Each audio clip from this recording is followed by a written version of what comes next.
Bueno, mis amigos, acá tengo mi moto Pulsar, una UG 180.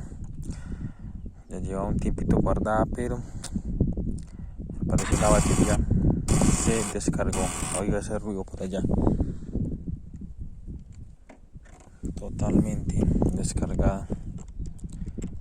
No sé si esta batería aguantará cargarla o ya me tocará comprar una batería nueva.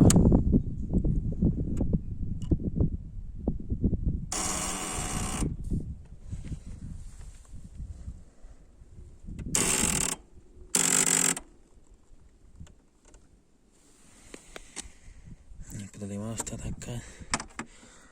Espero que alguno de ustedes me pueda colaborar,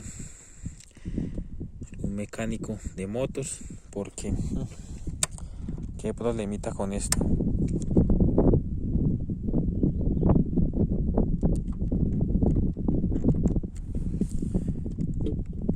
Y el pito ya.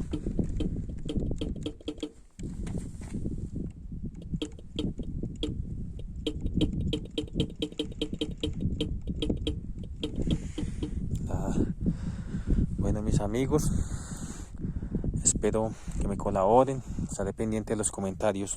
Muchas gracias.